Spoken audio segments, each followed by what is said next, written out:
Hello, my beauties, and welcome, welcome, welcome. I am laughing, which I needed to laugh because it's kind of like a harrowing day.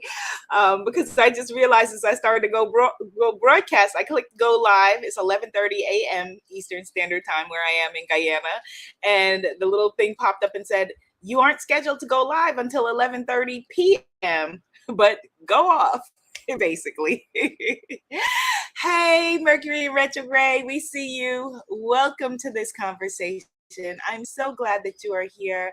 My apologies for everyone who is joining live. We were supposed to go live actually a half hour earlier, but I had to take her to the pediatrician and I had to take her to the doctor and everything took a little bit longer than we anticipated. So hopefully the beautiful goddess Danielle Boodoo Fortuné will be on the line soon. Okay, she said coming. Okay, good. So all right, so I can put this on airplane mode. She will be here soon.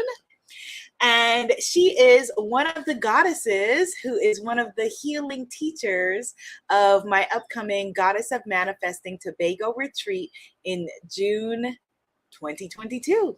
2 weeks from now, 3 weeks from now. So, are you going to be joining us? If so, and even if you're not, this is a conversation that you do not want to miss. The conversation we had the other day, oh my goodness, with Goddess Sade, who is a serpent priestess, who is also a practitioner at the retreat. Oh my gosh, if you missed it, please find it either on YouTube or find it on Facebook or the Goddess Temple podcast.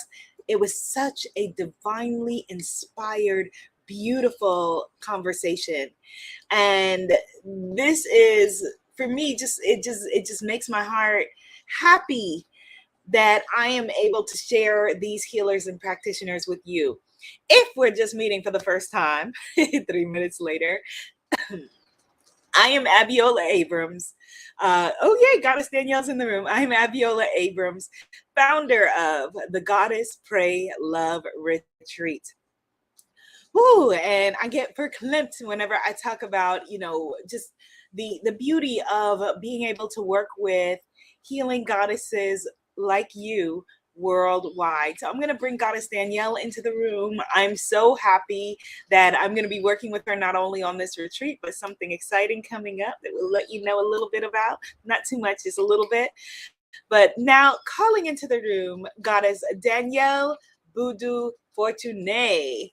Hello, my beautiful sister. Welcome. Hi. Hi. So did I pronounce your name correctly? You did, Boodoo Fortuné. Boodoo Fortuné. Okay. Yes. All right. So now your volume is a little bit low, and I know Low. I have a big mouth, so it's gonna be so I can Better? try to speak a little softer and you speak a little louder. We'll even out. Good. I think it's better there. Okay. Let Yes. me know in the audience, goddesses, if you can hear Goddess Danielle, Goddess Tagwai, Goddess Tanisha, Goddess Jazz. Everyone else, come to the front, say hello, hit the share button, put some positivity on your timeline. Hey, Goddess Heather. So, Goddess Danielle, this is a serendipitous conversation. You and I have been in contact for so long, and now we are finally face to face. Please let everyone know a bit about you and the work that you're doing. So I'm an artist and a writer and a mom and a magic maker and just creative person, creative woman from the island of Trinidad, from Trinidad and Tobago. And I write, I draw, a number of creative arts, but I really believe in art as a kind of spiritual practice and a kind of ritual, engaging with ritual and open, path opener, and just kind of road to your true authentic self, divine feminine self. And that's kind of where my work lies. So I'm a little all over the place, but I kind of trust in the path and where it's leading me. That's beautiful. That's beautiful. I want to acknowledge goddesses are checking in from New York, from Georgia. Karen, Goddess Karen says a Trini in the house. Yes, okay. We have I saw someone from Brussels. Goddess Chinaso, is that you? Goddess Chinaso who's coming to the retreat, who we've been trying to contact back for weeks. We're glad to see you. We will see you in a couple of weeks. Goddess Pearl is in the house from South Africa. And so I know that you being a Caribbean woman is a big part of your work. Your identity features heavily into your beautiful artwork. I first contacted you years ago, Yes. several years ago, and I said to her, I found her on Instagram. We were in connection on Instagram, and I connected with Goddess Danielle and said, I would love for you to design I would love to collaborate with you on an oracle card deck. And she told me, I'm already collaborating with someone on a deck for Hay House, and that is the Earthcraft Oracle deck. Tell us about the Earthcraft deck. So the Earthcraft deck is it's written by Juliet Diaz and Lorraine Anderson, and it's sacred communion with Mother Earth. So it's kind of grounded in nature, spirituality, divine feminine spirituality, and it's very inclusive. It contains, lots of different shades and different body types and different identities, and the practice of creating it was really intense. It was a very kind of grounding, and it felt like there was a lot of flow taking place as well. So yeah, it's my first deck. It's the first deck I ever worked on, and I think it's very special. It is a very special deck. I have it. I don't have it here with me in Guyana. I have it in New York City, and it is a very powerful deck. I had the wonderful fortune of fortune, pun intended, of interviewing Goddess Lorraine, who was one of the collaborators on the deck. How was the process? What was the process of the three of you having three people work on this deck? What was the process? It was so easy, which I wasn't expecting it to be at first. I thought, it was a lot of different creative voices and then having Hay House in the mix too, kind of reviewing the images. But there was just this really beautiful flow, as though, it was meant to work out that way. And so we went through the process of talking about the images and what kind of vibe we were getting from the images. And it just, when we got going, it was a really beautiful flow. Everyone's input was kind of in sync. And so there was definitely a kind of magic flowing through it. Oh, that is beautiful. That's beautiful. I know that you're three powerful women, and it is a really, really powerful deck. You can feel the energy and feel the intentionality in it. Now, you said it's your first deck, but you're also a writer in addition to being a healing artist. Tell us about your poetry and the writing that you do. So my first collection of poems is called Those Songs, and it was published by People Tree Press, which is UK based, in 2019.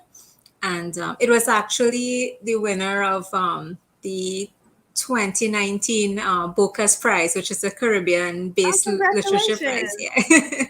And I write about myth and the landscape of the Caribbean, and it's so rich in myth and history and stories, and there's so much, spoken and unspoken, and it's about femininity and growing up and kind of following the divine feminine path, and that a lot of the same themes that come up in my art. Yes, yes. And the same things that come up in my work as well, which Yes. is why we feel so connected to each other. The workshop that Goddess Danielle is going to be doing at the Goddess of Manifesting Tobago retreat is going to be phenomenal. She is going to be using the art of watercolor to help you, meaning the goddesses at the retreat, to call in and manifest the things that you are creating in your life. It's called the Art of Manifestation workshop. And I want to share with you all how this workshop, one of the ways that it was born. A few well, I guess was it a year ago when I commissioned the piece from you? A year and a half, 2 year, maybe 2 years ago. Almost two, yeah, Yeah, a two year years and a ago. half. Yeah, yes, 2 years ago, a year and a half, I commissioned a piece from Goddess Danielle that would include in this artwork this magnificent piece that's in New York. It's hanging in my apartment in New York. My daughter, who I had been in connection and in communion and communication with long before she was born. And so this is before she was born, before she was conceived, and Goddess Danielle created this beautiful artwork, and the piece looks like my baby. The piece looks like Ruby. And so, it's really wonderful, like this workshop where she's going to be helping you with using watercolor to call in and call forward and manifest. Please talk a bit about any of that you wanting to. So when I paint, I mean, this is backtracking a little bit, but when I Yeah. paint, I paint with questions. I bring my questions to the process of my drawing and painting. I bring what is unanswered in me, or what feels like um, what I'm sitting with at the time. And so, if I'm creating a piece with something in mind for someone or just for myself, I try to bring that into the practice and sit with it and be kind of receptive to the answer, or not the answer always, but the path, and allow that to kind of be channeled through me and through the art and through the practice of sitting with it.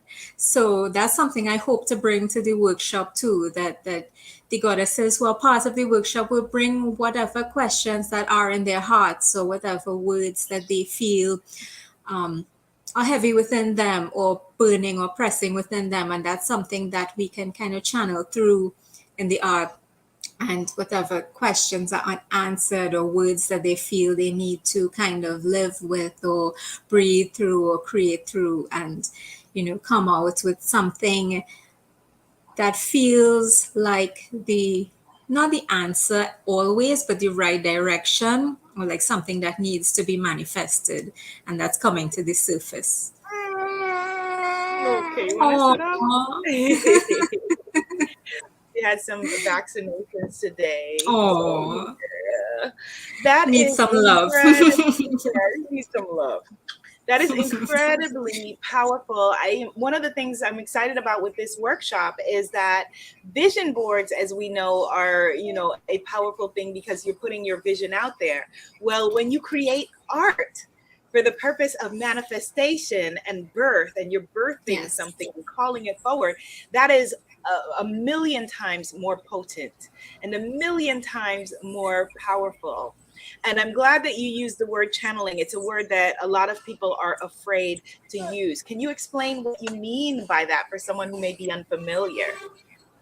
So, in the context of what I do in my practice, I think of the my pen or my brush or whatever implement I'm using as an extension of my hand. And I think of my hand and my body as an extension of, as a vessel for spirit, and the divine which is in me, and the divine that wants to communicate with me and with my ancestors, and with the kind of spiritual heritage or richness that for me exists within the space in which I live, in the Caribbean, of which Tobago is a part, of course. And so I try to keep myself open to that which is in me, through my grandmothers and my great grandmothers, and everyone who has loved me, and whose love and presence on the land on which I walk has brought me here. And so I just try to rest in that for a moment, and be in that, and let that pass through me as I create. And so I don't try to control what I create like too consciously. I kind of let it come, because I find that sometimes excessive control, when I have too much of a rigid idea of what I want to do, kind of blocks that divine flow. And so I just have to kind of relax and trust And so I engage with my art in this way and my writing in this way, and it kind of it brings me peace, and it kind of guides me through the unknown in my life, and so many of our lives, there's so many unknowns, about the future, about what are we doing, and the path that we are taking. But I allow myself to be led by the work and by the path of the work. That is phenomenal. That is phenomenal. And I hope that, for all of the beautiful creative souls in the audience, Goddess Jamie says love and greetings from California, Goddess Tagwa from Sudan, Goddess Soulbird's Nest from Ghana, Nineke says Guyana in the house.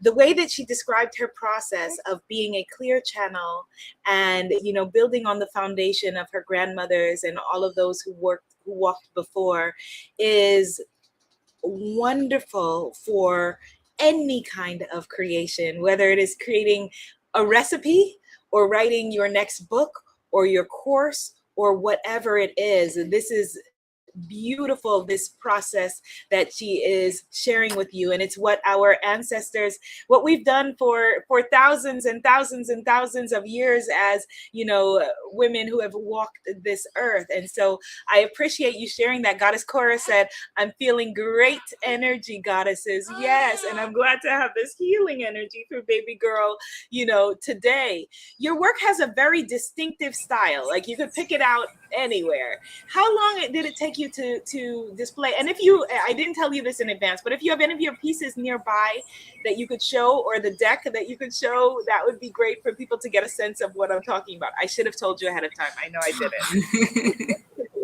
I don't have anything nearby because I just kind of ran away from my little ones. Okay. Okay. Yes. Well, they'll yes. take my word for it. And if they've seen the Earthcraft Oracle deck, her work is very distinctive. How did you create this distinctive look and style of your work? So I've just kind of always been drawing, like ever since I could remember, ever since I could hold a pen or a crayon. But I just kind of developed it through, colors I'm drawn to, colors I'm surrounded by. And I suppose I was influenced by some local artists that I would have come across earlier on, some classical art that I was just drawn to. But, as a child, I was very conscious that I couldn't see myself or anybody around me, any of my friends or anything like that, in classical art because it didn't look like any of us. And so that kind of led me to wanting to see, people of color, people who could be Caribbean people, who could look like my mom or my grandmom or, my neighbor reflected in my art. And so those were influences, as well as, like a little bit of animation that I would have encountered as a child, and the bold lines and that kind of thing. So I just kind of was very clear about what I liked and what spoke to me, and that kind of absorbed. So over the years, I just kind of developed my style based on what felt good and what I enjoyed, what feels good on the page. And now I'm just kind of very clear about what feels good to me and what feels right artistically. Beautiful, beautiful. And I want to share with the audience, I can't tell you too much, but I can tell you a little bit, that Goddess Danielle and I have been in correspondence with Hay House, and I have just put her in touch with my team there because she will most likely be the artist for my next deck. Goddess Destiny, who I worked with before, yay, is phenomenal, and I will work with her, again, definitely in the future. But now I finally get the opportunity to work with Goddess. Yes. So excited. I am thrilled, and I'm so excited. It's going to be wonderful that we get to meet in person. Like, who gets to meet anyone in person, these days? So that we'll get to meet in person and then have that as a foundation for birthing this deck together. That I'm not going to tell them what it's about or the name of it, but it is something that will be an important part of your spiritual practice. Everyone who is watching this. And so, what are you hoping with our collaboration, or how do you see it unfolding? Or not to put you on the spot at all, but I think I've wanted to work with you so long. It's been maybe 2.5 years. We've been kind of talking about maybe doing something, and I think the energy feels so good and so right. I'm just yeah. so excited, and I think that it will flow beautifully and something really beautiful and powerful and special and sacred will come out of it. And I can't wait. I'm so excited. I am too. It's going to be great to just play together, Yes. And I want to share with the audience, that my team at Hay House, they love her and they love her work, obviously, so much. And what they were nervous about, they were just like, well, we don't want your deck to look like the other deck. And then Goddess Danielle said, boom, and submitted something. And they were like, whoa, they were blown away. Their hair blew all back. And they said, wow, okay, yes, go. Make it happen. And so we will be making it happen. We will be birthing this gift together. But first, we will be birthing a gift together at the retreat, the watercolor manifesting. Goddess Damali said, I'm so excited about watercolor manifesting. And it is going to be wonderful. I know that you have a coloring book out. You have a number of other things. Tell people how they can support you, support your work. Her work is phenomenal. It is living art. You want it in your life. Tell them about how they can support you. I, oh, poor little one. Oh, big hugs. So I do prints. I do in addition to original pieces, which I do sell, and I accept commissions as well, portraits. So just bringing things to life that you may have had in mind for a long time, or that you kind of envision. I also have prints of my work. I have postcards. I do even logo designs, website artwork, and I have coloring books as well. And all of this can be found on my website, which is danielleboodoofortune.com. And links to my social media are there as well. Yes. Yes. You absolutely want to follow her on social media, because when she pops up on your timeline, it is like you have these beautiful original artwork that you're looking at, and poetry every day. Every day. So thank you, Goddess Danielle. Oh, wait, one last thing that I wanted to add is that I love the way that your children also feature into your work, and you being a mom is a big part of your work, your mom energy that you bring. Yes. So I know that some of the moms who are attending the retreat, my little one will be there, but some, they're not able to bring their little ones, and they're nervous about, taking the time away as a mom. And so do you have any words of advice for them, for the mothers? For me, in my journey, being a mom has not only been about, taking care of them, which has been so life changing, like path transforming. I have two little boys, they're 5 and 2. So they're out of this baby stage now, which I really miss, but there are a lot. There are a lot, like energy wise, there are a whole lot. And I found that I do need to work on my own spiritual practice. Like I need to ground myself. I need to ground myself and balance myself in order to be able to take care of them properly, to be present for them and ground them, especially in this stage where they're just chaos. They're just all over the place. So I do need to find like pockets of special time where I can ground myself and I can, engage in really quality meditative, like spirit feeding practice. And I think that's so important because we want to be there with them all the time, take care of them. We feel guilty for leaving them, but the slightest bit of time. But you always hear the saying, you can't pour from an empty cup, and you really can't. You do become spiritually depleted. And I think that's so important to be able to enrich ourselves so that we could enrich their lives too. Yes, yes, yes. Thank you, Goddess Danielle. So I will get to meet you in about two and a half Yes. weeks, 3 weeks or so. I will see you. And for anyone who is interested in joining us at the Goddess of Manifesting Tobago retreat, go to goddesspraylove.com, goddesspraylove.com. Go directly to Danielle's, her social media and her website to support her and her work. And we will see you in the next sacred conversation. Thank you so much. Everyone, have a beautiful day. Bye. Bye. Yay. Oh.